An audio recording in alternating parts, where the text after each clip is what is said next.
to each and every one of us being here, and especially to all comrades and our beloved brothers and our fatherly expert guiding us. There are so many people behind making this book. It is not just only my thought process, because this has been, as our brother Prince said, was inspired by my interaction with people. As Paulo Freire, he himself mentioned that he didn't learn his critical pedagogy from anywhere else, but he learned by making a dialogue with the people. And with all exposures and philosophies that I was exposed to when I was widely traveling across all over the world, living in England and being a professor in the United States and advising ministries and some other bodies throughout the world, I had been asking myself, what is education? It was a long pending quest. So now we have this book. And once I delivered my speech in Nagapattinam about a couple of months ago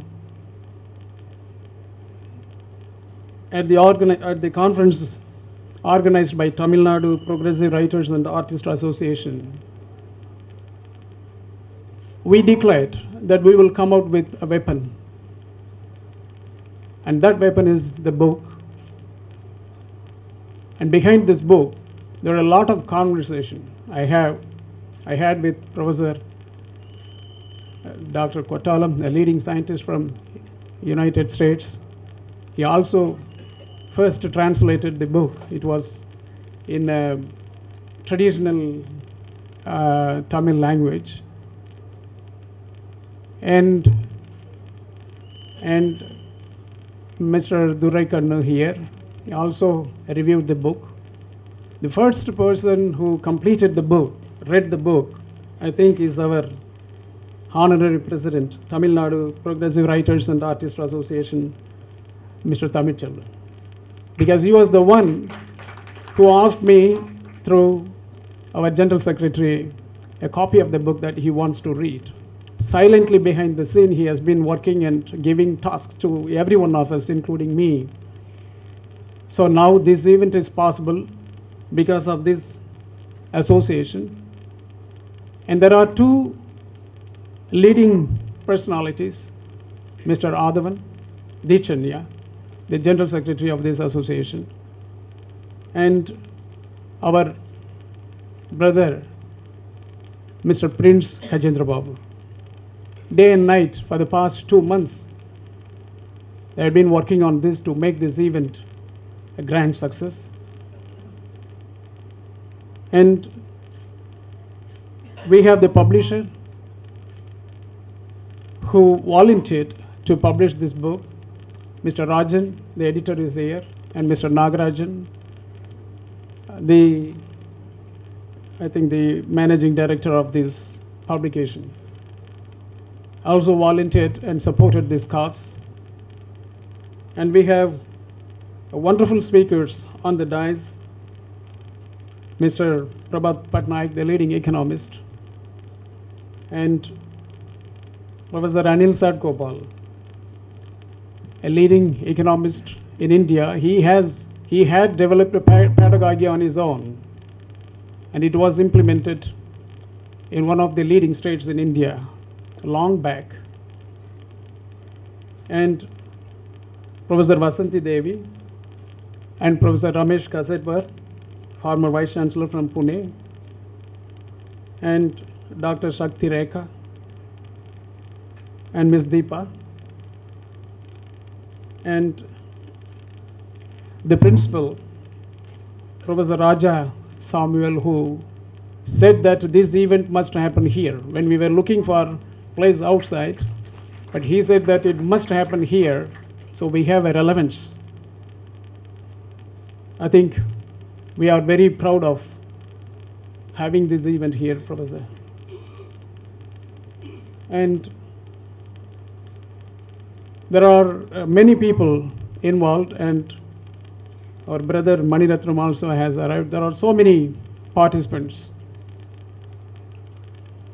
who are here to show the solidarity and support this cause. I think I must confess myself first. The new education policy 2019 had given me a very tough time, a very hard time to me, because they gave me only 2 months to complete this book. I wanted this book to be out before this policy is endorsed in the parliament. So within 2 months, we have to completely read the book, the policy, and respond to it. And I couldn't also accept some offers in my career also because of this. So about 3 to 4 months, I stayed back home and started working on it. Only after completing this book, I went to Mysore and joined as, I have taken this position as Vice Chancellor. But one thing I have to say, there are a lot of, interpretations and expositions given to all of us out of the book, and in general, what the national education policy had to say to us. So every one of us know what the policy is about. But the problem here is,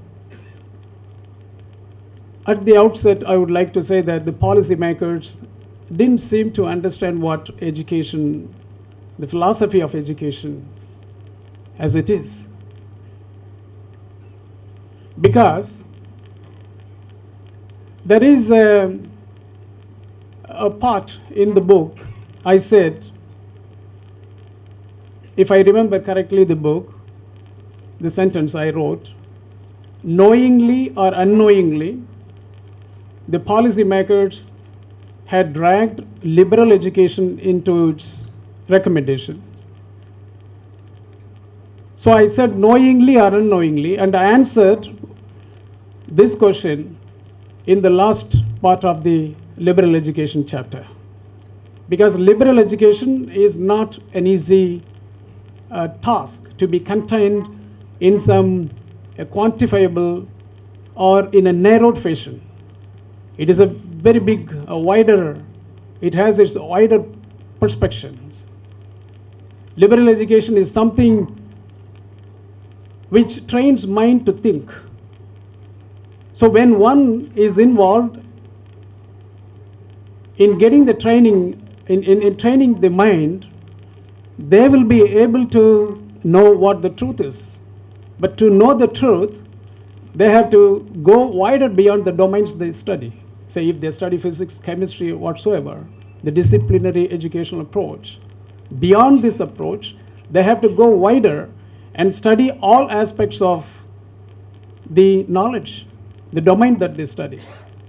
So that means the curriculum should have the flexibility.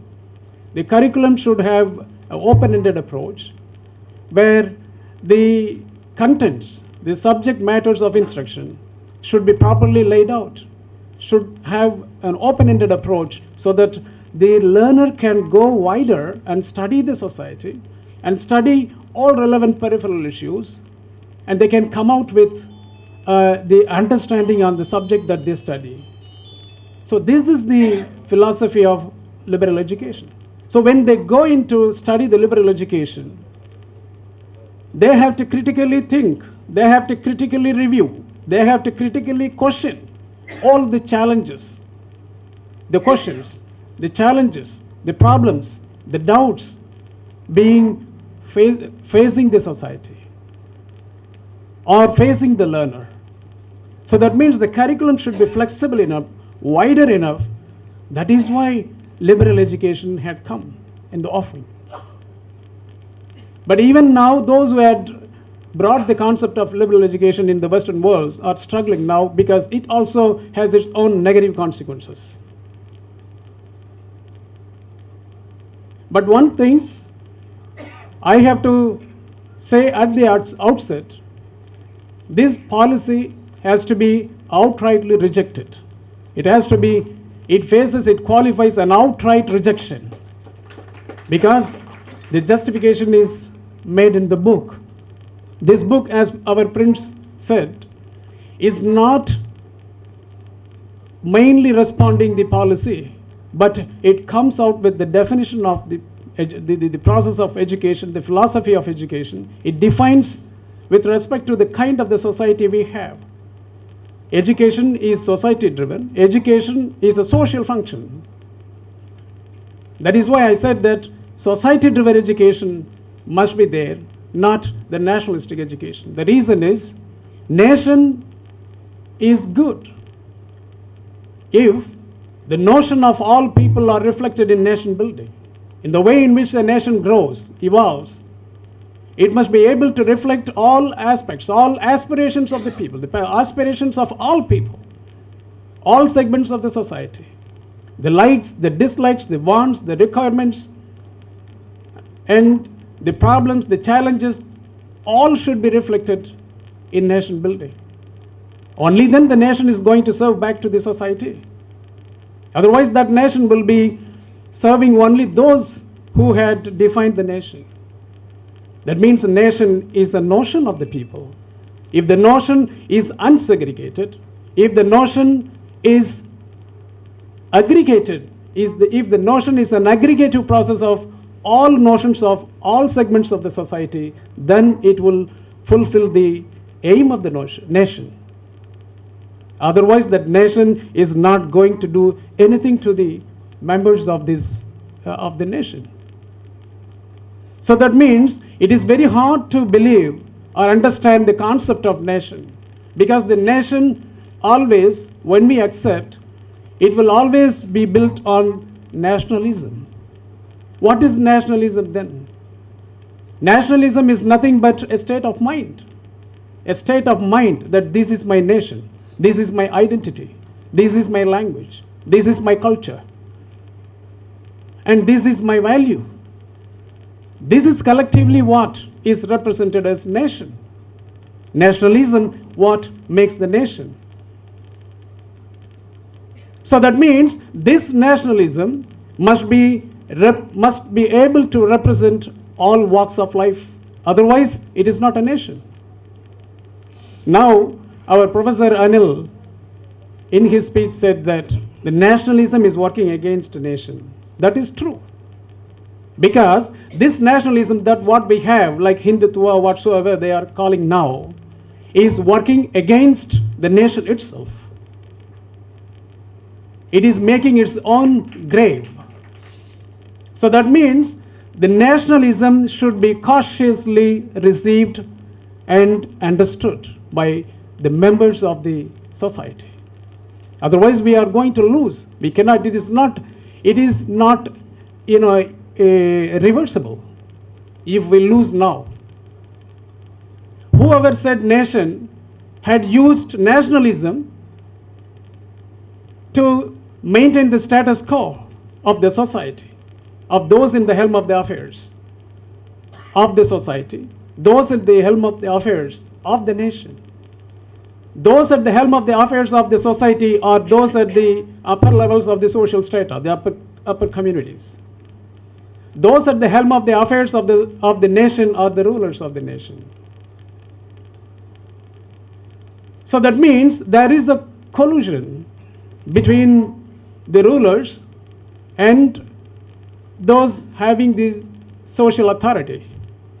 So these people are colluding with each other and trying to, voice their interest. So that is what nationalism is about. Always nationalism will be driven by or defined by the specially cultivated group, by the specially cultivated community in any nation. Because we have caste system, a hierarchically degraded caste system we have, social structure we have. It may not have in other parts of the world. In the United States, it's something different. Or in Western other countries, the social structure is something different. It is economically driven. Sometimes it is, racially driven. Sometimes it is socially driven. Ours is socially driven. The upper caste, lower caste, middle caste, and so on. So that means this nationalism, whoever wanted to get the status quo both in the society or at the nation building will always use nationalism. That has been the history. That is what this book says. What Hitler did, what Mussolini did, is what our current government is trying to do. Mussolini said Italianito, Romanito. That means Italian pride. And Hitler said German pride, racial purity. That is what Nazism is about. So when he said German pride and Mussolini said Italian pride, I think the new education policy in its vision statement says Indian pride. Could you notice the similarities between all three? The Indian pride is, as Professor said, the Hindutva or our knowledge, Indian knowledge system, our Indian heroes like Aryabhatta, these, that, and so on, and our precious culture, our value system. These are all the nation pride the policy talks about. So that means they want to inculcate this national pride into everyone's mind. That's why they want to have early childhood education at the age of 3. Of course, everyone knows from 3 years to 8 years, everyone knows that the brain grows very fast. That means the child is able to absorb things very quickly. It can learn. That is why they want to inculcate this Indian pride, the so-called their version of Indian pride, into these children. They want to have early education starting at 3 years old. And this nationalism is always a problem to majority of the people of the country. So most of the countries around in the past 300 years, if you look at the evolution of the educational process, they always try to use nationalism, the national agenda first. So when you put the national agenda, when the national agenda is defined by the specially cultivated class of the society, which is a micro minority everywhere, then how can we expect that is going to serve all other communities, the majority communities? So this has been the problem of nationalism. So nationalism, one started for patriotism, one started for collectivism, a collective representation of all people. Now it has been misused in the interest of the very micro minority, specially cultivated groups or caste or communities. So that is the danger we are facing. So now I have to justify, because this has been a confusion always, as Professor Vasanthi Devi said, between the dichotomous relationship or differences between nationalistic education and society-driven education. I always tell you, many people in many conferences, a nation is a notion. A nation can emerge, can disappear, can merge, can split, can be divided in due course of time. As Soviet Russia just collapsed about 3 decades ago, and Czechoslovakia. And many countries come together, merge or divide based on the notion of the people. If the people's notion is a united India, yes, it will be united India. If the people's notion is not united India, then it will be different countries then. So this is a warning to the nation builders, the nationalists. If they try to inculcate the micro minority interest into everyone's head, then they will face this question. The nation will be heading towards disintegration.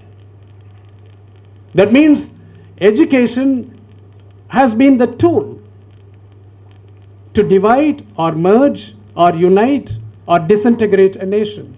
So that means education is a highly sensitive issue. We have to know, the leaders have to know, the policymakers have to know how to handle this. It's a very, very highly sensitive issue.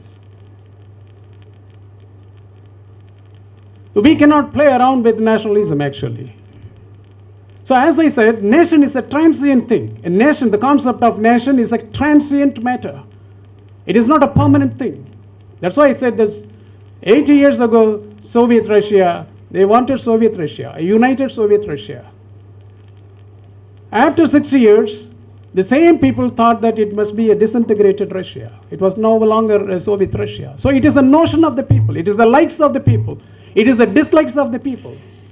So the nation will always reflect the likes, dislikes, and aspirations of the people. So that is how nations are built. Nations collapse. So that means nationalism is always a temporary thing. It's not a permanent matter. But what is permanent is society. Society used to have 3,000 years or 5,000 since in time immemorial. It used to have a learning curve. Why we are talking about Tiruvallur after 2,000 years? Why we are talking about Tolkappiyar after 2,500 years? It's the learning curve of the society. Why we are talking about Buddha after 2,500 years? It is a learning curve. That is the society. It is a permanent thing. Society is a permanent thing. It is not transient. It will be upgrading itself. It will evolve. It will transform towards the better position or worst position. But society is permanent. That is why education has to be built upon the society, not upon nationalism or nation. This is a very important concept. Sometimes people will come to you and tell you, oh, come on, nation is ours. Nationalism is nation pride and patriotism, all those things. They will try to inculcate our interest, dragged towards them. But we should be very much careful what nationalism is about and what society is about. Society is our life. It is our identity. It is our language. It is our tradition. It is our value. At the cost of our value system, our language, our culture, our tradition, if nationalism interferes into our evolution, we must resist, otherwise we will lose everything. Everything. We will lose our identity, we lose our economy, we will lose our culture, everything. Why I'm saying always I'm not jingoistic. Being a Tamilian, I'm not a jingoistic Tamilian. I'm a rationalistic Tamilian, not a jingoistic Tamilian. I always use Tamil culture or our Tamil tradition only rationally. There are also some bitter elements there in our culture also, because our people are also following the so-called caste-ridden things. But doesn't mean that I'm opposing it. There are better parts of my culture that I can heed to, I can take proud of. But it is not jingoism, because the culture, the tradition, the value, everything will give us life, livelihood, and opportunities. I mean, economic opportunities. That is why I'm saying society-driven education is not only going to enlighten us through a quality education, not only going to, give us the ability, the skills and knowledge necessary to face the changing worlds. Not only is going to help us in changing or facing the highly technologically driven world. Our fourth industrial revolution is coming towards us. So we have to be better prepared. But how? But my culture will give me food. If the culture, my value and my language and my traditions are incorporated, that is what I collectively say indigenous knowledge system. The indigenous knowledge system must be able to improve itself. It must be protected.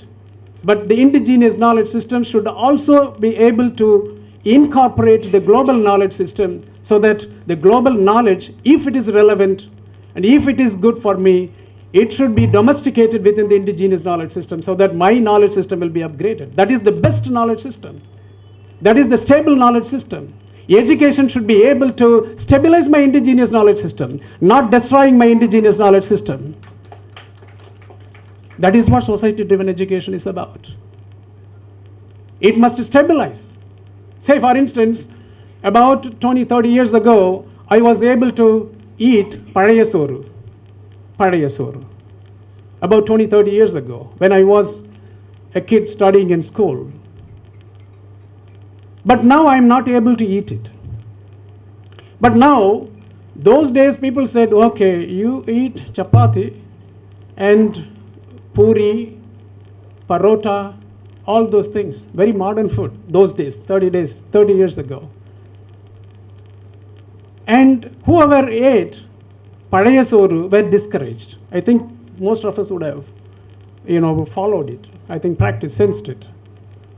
But now I'm not able to get parayasoru, but somebody is making my parayasoru in United States and selling the food, making money out of it. Is it not my culture? Is it not my human experience? Knowledge is nothing but human experience. Whatever the things that we do in laboratories or in four walls inside the school is not only knowledge, because these are practicing the knowledge. What is being done in universities and schools are practicing the knowledge. The knowledge is outside. Human experience is the knowledge. So that means education should be able to collectively, cultivate, collectively consume the human experience. Then the knowledge becomes full. Then it is relevant to my society, to relevant to the learner. So this is how education should imbibe or cultivate or receive the ideas, the human experience, the knowledge from the society. So educational process should be like an osmosis between, on one hand, the society, on the other hand, the formal education system. So it must have, forth and back transaction of the knowledge, sharing mechanisms between education and the society, the educational process and the society. Only then my education will be relevant to me. Only then the knowledge that I gain from the formal education will be relevant to me. This is what society-driven education is about. The subject matters of instruction that are taught in the classroom are highly irrelevant. You ask any doctors or any engineers or any graduates, what did you do? What did you learn after 4 years or 3 years in that studies? You ask them, they would say, no, I didn't learn anything, but after I gone to work, I got some idea what is my profession or my skills and things about. This is everyone's, even my experience also same. That means whatever being taught there in the classroom, in the name of formal education in both schools and universities, are not reflecting the society's demand, the society's requirement, the society's aspirations. I said parayasoru. Parayasoru is my experience. Parayasoru is enzymatic food. Americans are telling now, if you eat parayasoru, you are healthy. You don't get diabetes. Because it has enzyme in it. Biological, it is going to stimulate the biological, your intestinal biological process will be optimized. So it is a good nutritious food now. It is a new invention. But my grandpa and grandma, they have practiced this 1,000 years ago. The kuru, kanji, all those things are being sold outside world. Outside, go to China, you will get kanji. Go to Japan, you will get rice wine. Rice wine is nothing but niraharam. It's a fermented rice, isn't it? It's a fermented rice. You keep it over 6 hours, it is fermented. So that means enzymatic process is there. Some enzymes are developed chemically, biochemical activity. And then finally it becomes rice wine. Why my grandma and grandpa were not able to make rice wine? They knew there was a rice wine. It was their human experience. They know the art of making it. They know the padam, how to make it. My wife is not able to make it now because she lost the knowledge. The knowledge was not transferred from generation to generation. And somebody else is making a wine out of it. Somebody is selling $10 in a small cup, Padayasoru in United States, saying it is the healthiest food, making money out of it. That is why I am equating society-driven education into economic opportunities.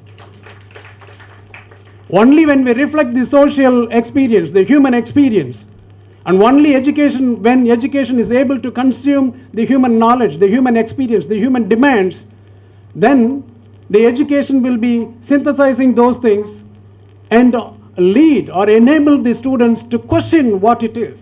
What is there in Padayasoru? I would have asked myself, had I got an education, a critical pedagogy kind of educational approach, I would have asked, what is there in my Padayasoru? I would have invented rice wine 30 years ago. But my education didn't allow me to do that. They told me Padayasoru is nonsense. So I lost my opportunity to become a millionaire, my people to become millionaire, all my experience, my human experience would have been converted into economic opportunities. So there is a linkage between society-driven education and economic opportunities. Society-driven education can give us livelihood, can give us economic opportunities. So it can also give us job. So this is what we are talking now. So that is why my answer to the first part is, as opposed to society-driven education, nationalistic education is a nonsense, and it has to be ridden away from the country once for all. Because this nationalistic education is the sensitizing, indoctrination of the ideologies of the value system of the micro-minority communities. It is an indoctrination. So that should be once for all rejected. After 30 years or 20 years, I don't want somebody to go out and come back, say, I want to have the age old, back to the basic and get my value system regained. It cannot happen because education is irreversible. Once you step into it, you have to suffer after some time. So that is why nationalistic education is highly, highly dangerous. It will always reflect the specially cultivated group of this micro-minority group of the larger society. So we have to reject it. This is one part. So with this philosophical dichotomous analysis between nationalistic education and society-driven education, I went across throughout the book, addressing each and every aspect of the recommendations of the national education policy, and then proposed alternate solution in a different context, in a society-driven educational context. What are all the solutions? So this is what collectively we call it is. So professor was saying the complex, the school complex system. Professor Anil was saying the dangerous, the plot involved in the school complex systems. The school complex system is has been devised to promote private education only. Because, who said so? The WTO GATS organization, where the government of India in the year 2005 entered into, made its offer to accept the conditions of the WTO and GATS. The GATS consider education as a trade and as a commodity. So that means as a trade and commodity, the government of India should open up the gate, everyone should come inside, and establish their business. So this is the aim of the guards. So with this aim, everyone is invited, and people are now coming and taking the services from India and outside India. So there has been a turbulence happening now. So what will happen after a couple of years is that most of the educational services in India will be outsourced to outside in the digital world, and the outside world will serve us in the name of education. So this is what is going to happen, and the guards advise, it is a mandate in the guards that the government cannot fix fees. That's why the new education policy says the fees should be the matter of fees should be let to the private educators to fix on their own. So what does it mean then? So they want to have a school complex system, diluting the existing schools, the government or public schools in the villages. The government that means the government has decided not to go ahead with new schools. Instead of revamping the schools, existing small schools, it says that the small schools are not capable to run fully, so they want to merge it with some bigger schools. That is the school complex system. So this means they are going to combine all small schools with big schools instead of promoting or upgrading the small schools into bigger schools. So this indicates that the government is not prepared to start new schools. Then who will start new schools? Already 40% of the students studying in schools are private schools. And about 78% of the students studying in higher education are in private higher education institutions. So soon, in another 10 or 20 years, it is going to be highly privatized. So that means we are facing a very, very big, tough problem. In the name of liberalization, liberal education, they are trying to bring all subject matters of instruction as per the aspirations of the nation state and the specially cultivated class of the society, and they are trying to inculcate those set of mindsets. It is the state of habituating the mindset. That is what nationalism is about. And they try to inculcate that mindset into us, and so that we will be formed into that shape over a period of time. Then they will get one nation, one identity, one language, or whatever the one value that they want to impose on it. So that is why they want a liberal education system. Liberal education means there is a flexibility. You can send anybody into the educational institutions to teach. They have national tutors, they have national heroes. They are all going, these heroes are what? Maybe they may have the all suffering people might come to schools and colleges and they are going to teach. This is what the new education policy says. So under the current system, they cannot do so. The reason is education is education. It has its own process and protocols we have to follow. Whereas these people are trying to bring the use in the name of flexibility, because liberal education gives flexibility. Using this flexibility, they want to sneak into the education process and inculcate whatever the interest that they have into the curriculum, into the subject matters of instruction. So this is what all about. Vocational education, our brother said.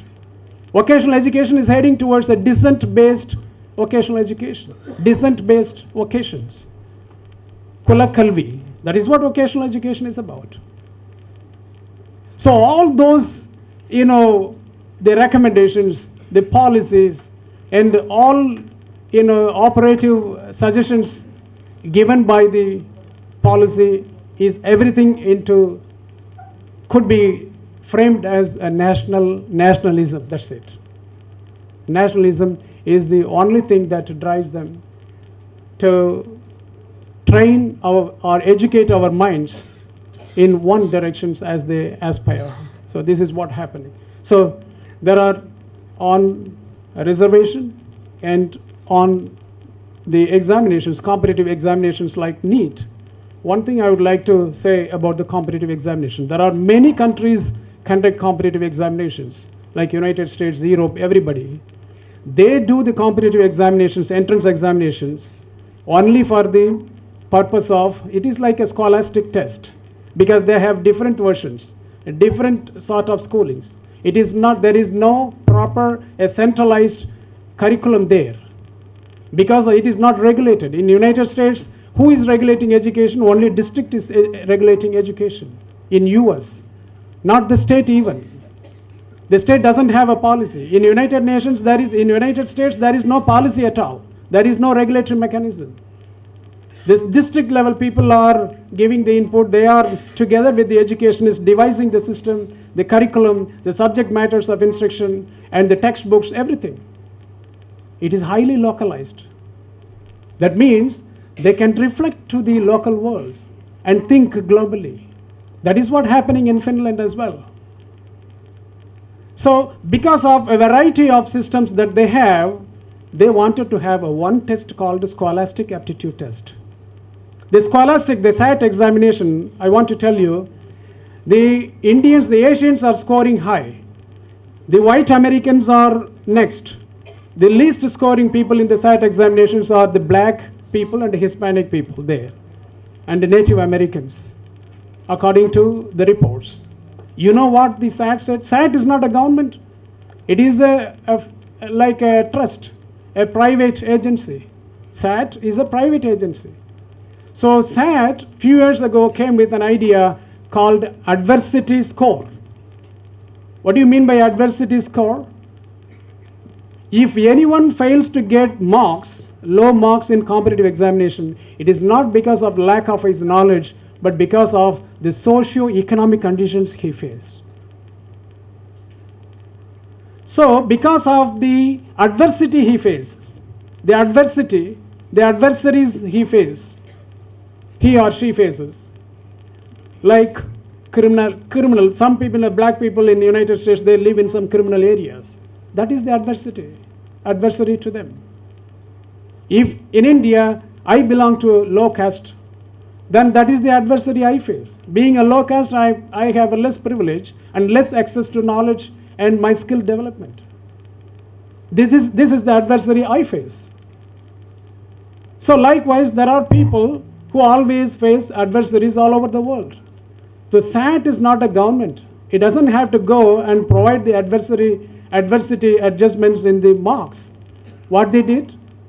They came up with a mechanism called adversity score, and they used to profile the marks obtained by the people, by the students, the actual marks. And using this, adversity mechanism, they re-evaluated the marks, actual marks obtained in the entrance examinations, and re-ranked it. By that re-rank, the black students who scored 900 had become 1,300 or 1,500 marks. So that means that profiling of the marks, grading of the marks using the adversity score has been done not by the government but by a private agency who conducts this examination there. This is the society-driven approach. So these are all the mechanisms that we have to imbibe, we have to adopt if we are going for a competitive examination. But in India, competitive examination is not at all a possibility, considering the society system that we have and the adversaries we have and the diversity we have.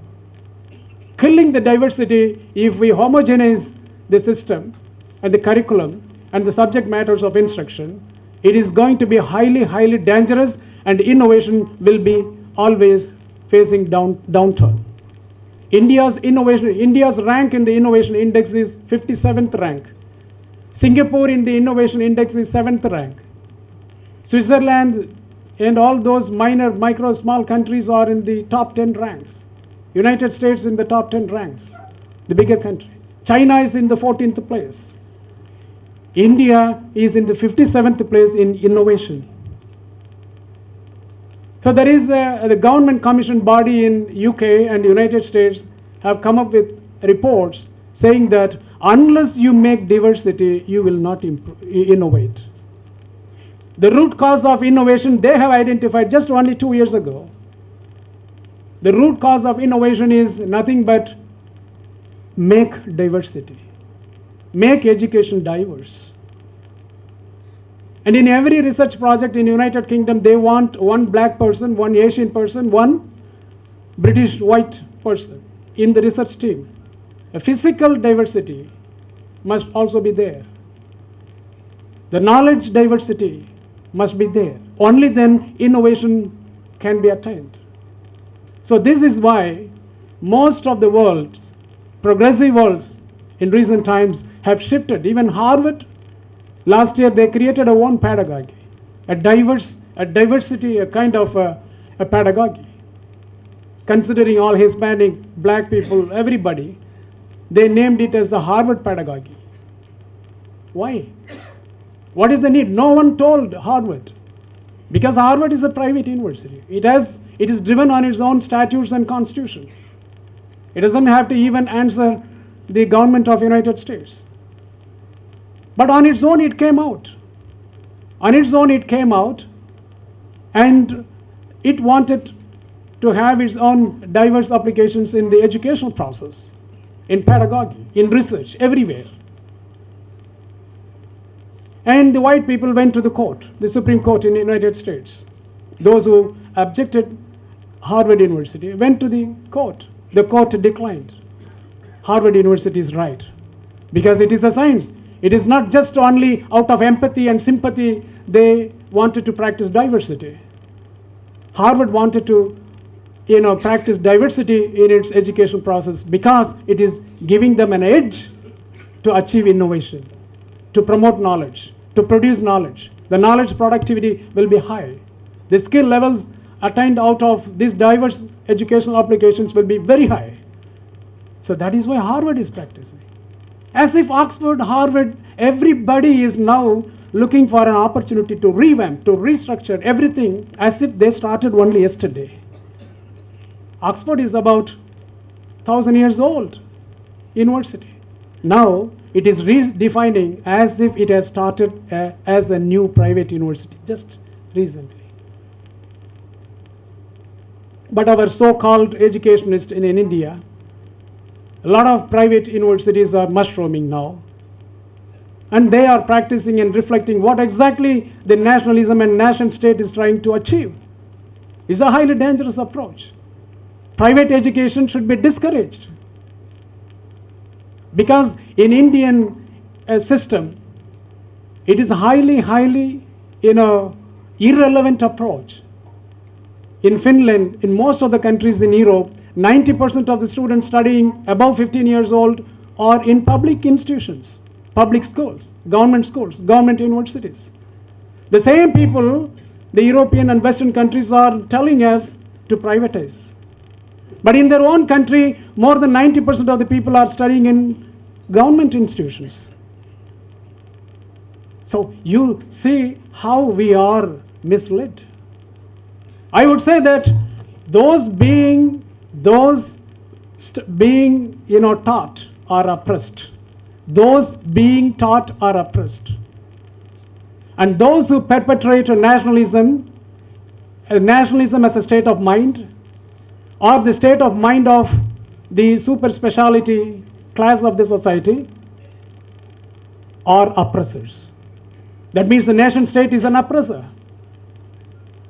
And the state that supports this cause is oppressive regime. In that way, most of the 100% of the students studying in India are all oppressed students. So education has to liberate it. Education has to, bring them out and let them think and reflect on the ideas, on the opinions, on the concepts that they confront in the classroom, outside the classroom, so that they become educated people. That is the way we can increase the educative capacity of the society. There must be a bridge between the school education, formal education, and the societal educative capacity. The educative capacity of the society will be improved when the society is democratic. Unfortunately, the society in India is undemocratic because we are divided by caste and creed and all nonsense. So this is not democratic. John Dewey says that once the society is democratic, there will be an increased sharing of knowledge, ideas, experience, problems. There will be a cohesion, social cohesion. So improved exchange of ideas and practices will improve knowledge. That is what educative capacity of the society. So the educative capacity of the society will not happen, will not improve here because of the social structure we have, a socially degraded hierarchical system we have. That will prevent us to learn from each other, to exchange from each other, and to share our ideas, to share our plight. All will be discouraged. So eventually, the process of the natural social function as education that is happening for thousands and thousands of years in the society will be completely avoided. So in that way, the educative capacity of the society will be lowered. So in the absence of the democratic society, education should take its role. That is what I am trying to say. Our job is not to go and just communalize or just to socialize everybody as one caste or one community. That is a big thing. But at least education should be able to interfere. And it must have a proper intervention in the way in which society is functioning. That is what I call social pedagogy. That our brother Prince said, social pedagogy. Social pedagogy is nothing but facilitating the exchange, the dialogical process between the units of the society. Once it is increased, then the society will be able to educate itself. That education is what the civility, culture, the value, morality, ethics, and so on. Not only that, as I told you before, it is also going to improve the experience of the society. The human experience will be improved. Eventually, the livelihood, economic opportunities, everything will be increased. So that is the way I would like to bring notice to the people of my fellow citizens that there is a danger before us. So every recommendations made by the policy is detrimental to the society in India, to people of India. I even tell the upper caste people or some specially cultured, I don't want to use the word upper caste because there is a neoliberal social order is there now. It is also behaving like an upper caste. It has its own agenda. I call it as the neoliberal economic system. Neoliberal politico-economic system. And that system is a parallel social system now emerging. You go and talk to them, all these things, they will throw us away. All are materialism at the cost of the society's benefit and prosperity. So that means this neoliberal social order, on one hand, the natural social order, the divided caste system that we have, these are the two enemies that education should counter, should face. Only then education will do its intended job. Education is paralyzed. Education should be now, liberated from the clutches of the oppressions. Education must be liberated from the oppression. It is oppressed now. Not only us. The process of education is oppressed now. It has to be liberated. So who has to do that? It is not purely the formal educational platform using which we can do it. But the social pedagogy, as our Professor Anil said, and our brother Mr. Prince said, we have to go, hand on hand, shoulder to shoulder. On one hand, the formal education system, using the society-driven education philosophy, and on the other hand, the social pedagogy. We have to create. We will come out with more information later on what social pedagogy is about. And that must be practiced there as a movement in this society, so that both will be enabling us to get a good education, a meaningful education, a relevant education that we deserve for. I think that we have lost the education for the past 3,000 years, 2,000 years. And we again continue to lose in coming days ahead if we don't come together and tell this world and tell this nation state and the perpetrators of nationalism who wants to impose this kind of their version of the value system, then we will lose everything. So the book talks about everything: reservation and vocational education and a ranking system. Professor said all rubbish, nonsense. The book justified, articulated the ranking system and the accreditation system should be once for all removed from the vocabulary in Indian education. Because the ranking system is perpetrated by neoliberal order. It comes globally. And it has to be removed, because all universities, institutions will be working towards their criteria that is going to really reform ourselves into their shoes, into their aspirations. That is the reason that the ranking system, we don't need to be ranked. We don't want. Why? We are a society-driven education. If education is society-driven, we are going to satisfy the society's needs. We don't need somebody else to come and stamp that you are ranked number 1, number 2, number 3. We don't want that. So the ranks, everything, every aspects of the educational processes have been rightfully addressed in the book with respect to society-driven education. It is not opposing anyone, even to those, the perpetrators of this country, who wants to inculcate their version of nationalism. To them also, we tell you that this society-driven education will also liberate their children, not only ours. So we are not against anybody. We are for all. This education is the only inclusive education that the government of India or this nation deserves for. We are not going to oppress anyone in return to return our history, to repeat the history. But we are working for the interest of everyone, and our first aim is to liberate ourselves through a meaningful, relevant, society-driven education. So I think that we have initially had an opportunity to share few ideas, but I took long time. Sorry for taking some time. And the Tamil Nadu Progressive Writers and Artists Association, please don't look at it with respect to their own doctrines and dogmas. They have also. But beyond that, they have taken this in the interest of this nation and society. So that means it is not their job, it is not my job, it is not our brother's job, but everyone, rightfully as said by our brother Mr. Prince, that we will be considered as drohi if we don't do that. Please, let us propagate this mission, let us join hands together and work for the cause.